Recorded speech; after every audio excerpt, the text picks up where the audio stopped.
धामी जी आपसे हाथ जोड़ के निवेदन है,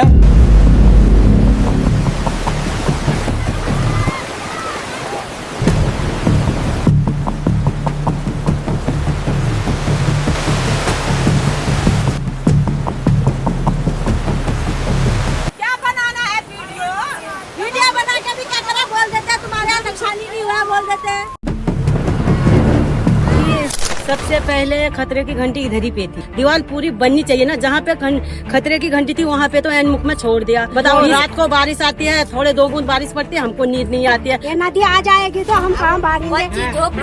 इंसान को कहाँ ले जाएंगे हम? पहले तो पानी पास होने को होता था, हाँ या नीचे मेन जगह से तो खुला ही है सब। अब ऊपर कहाँ ले जाएंगे हम?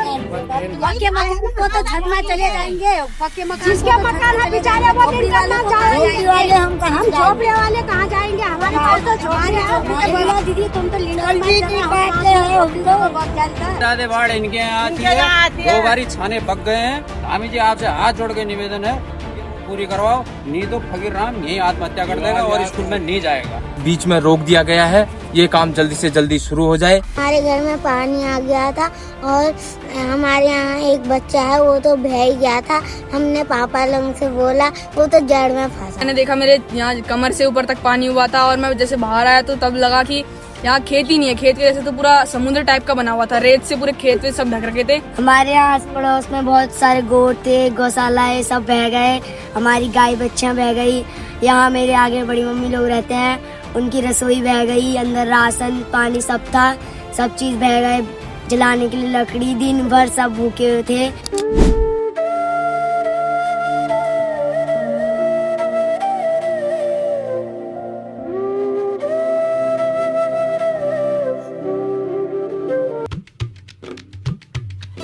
दोस्तों, आप जो ये नदी का शोर सुन रहे हैं ना, ये सिर्फ एक शोर ही नहीं है, यह हमारे इलाके के लिए एक खतरे की घंटी है। माननीय मुख्यमंत्री पुष्कर सिंह धामी जी ने जो सुरक्षा दीवार का काम मंजूर किया था, जैसा कि आप देख रहे हैं, आधी दीवार तो हमारी बन चुकी है और अब जो होने वाला है वो आपके होश उड़ा देगा। देखिए, प्रशासन ने आधा काम तो बहुत ही अच्छे से किया है, जिसके लिए हम धन्यवाद करते हैं। लेकिन असली मुसीबत तो यहाँ है, जो ये नदी का आखिरी हिस्सा है। जैसा कि आप देख रहे हैं, यहीं से नदी का मुख्य और तेज बहाव आता है।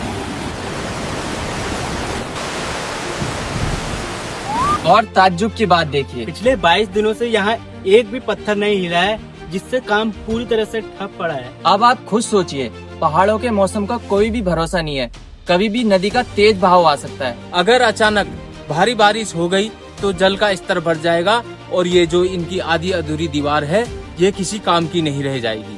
और यहाँ जो हमारे गांव में ये नदी में घर है, वो पूरे जल स्तर से भर जाएंगे। आइए दोस्तों, मैं दिखाता हूँ।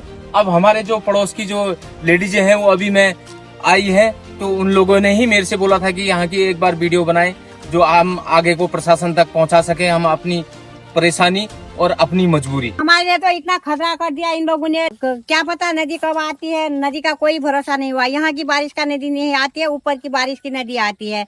अब हम कहाँ जाएं? रात में आ जाएंगे तो हम कहाँ बच्चों को ले जाएंगे? ब्याने वाले गाय बच्चे हैं, कहाँ उनको ले जाएंगे? कहाँ जाएंगे? बताओ क्या होगा हमारा? और इन लोगों ने ऐसा क्या कर दिया हमारे लिए। अब ये नदी तो सीधे हमारे घर को रास्ता लगा दी इन लोगों ने। काम तो हमारे लिए अच्छा दिया, हम खुश थे, हमारा दिल खुश था, बच्चे भी खुश थे हमारे। तो काम अधूरे में छोड़ के ये चले गए हैं। अब हम क्या करेंगे? कैसा करेंगे? क्या होगा हमारा? हमारे तो ये इनने ऐसा कर दिया कि खतरे की घंटी बना दी। कहने का मतलब ये है कि सबसे पहले खतरे की घंटी इधर ही पे थी, ठीक है, काम चालू यहीं से करना था। कोई बात नहीं, नीचे से भी किया तो कोई बात नहीं, अच्छी बात है। दीवार पूरी बननी चाहिए ना, जहाँ पे खतरे की घंटी थी वहाँ पे तो एन मुख में छोड़ दिया। 20-25 दिन हो गए काम छोड़े हुए। बताओ, रात को बारिश आती है, थोड़े 2 बूंद बारिश पड़ती है, हमको नींद नहीं आती है। बच्चों को लेके हम बाहर को आते हैं, क्या हुआ कैसा हुआ रात में, ऊपर पहाड़ों में बारिश आती है। बताओ, आप ही बताओ, बच्चों को लेके कहाँ जाएंगे?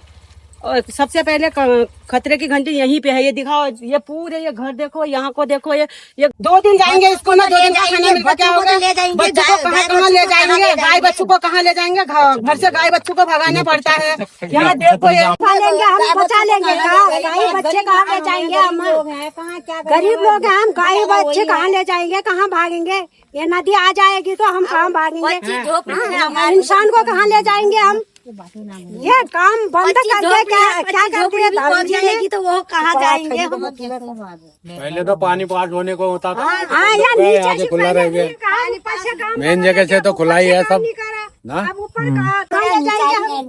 पक्के मकान को तो छत में चले जाएंगे, पक्के मकान जिसके मकान है बेचारे वो निकलना चाहेंगे, वाले हम कहाँ झोपड़े वाले कहाँ जाएंगे? हमारे पास तो झोपड़ी है, झोपड़ी हम धूप के लिए कहाँ जाऊँ, किधर जाऊँ?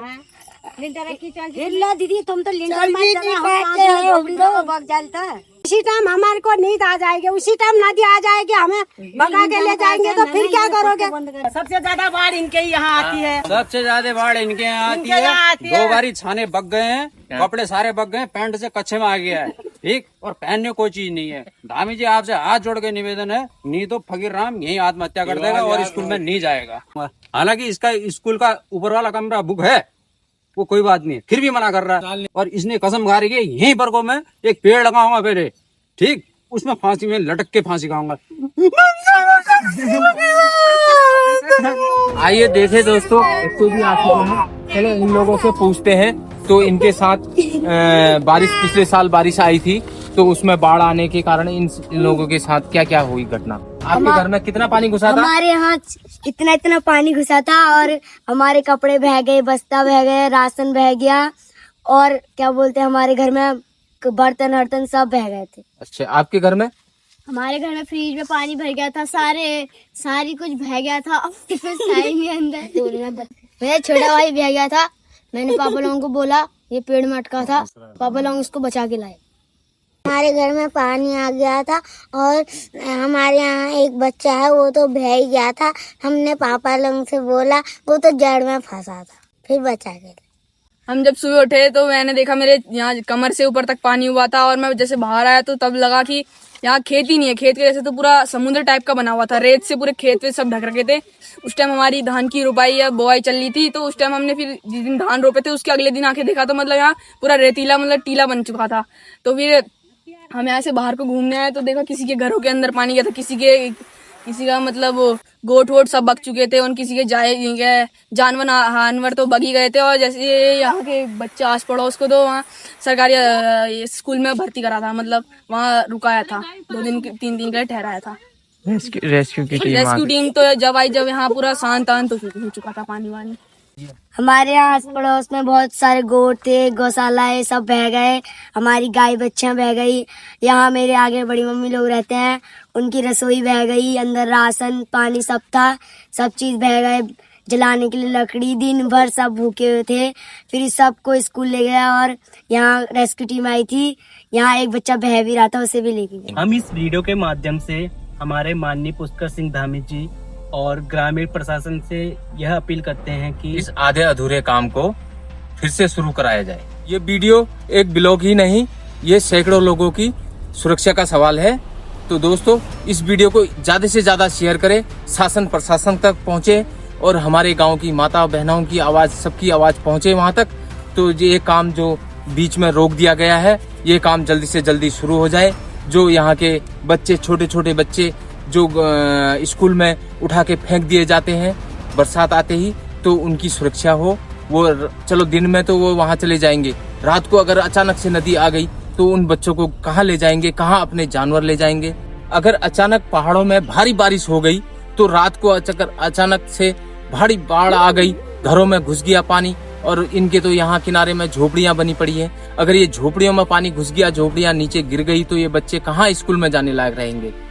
मैं सरकार से ये गुजारिश कर रहा हूँ, माननीय मुख्यमंत्री पुष्कर सिंह धामी जी को बहुत धन्यवाद देता हूँ, जो हमारे गांव में इनने सुरक्षा दीवार का निर्माण कार्य शुरू करा। ये बीच में ही रोक दिया गया है, तो इस कार्य को जल्दी से जल्दी शुरू कर दिए, और जिससे हमारे बच्चे, हमारे पड़ोसी, हमारी माताएं बहनें जो परेशान हैं, वो थोड़ा राहत महसूस करें।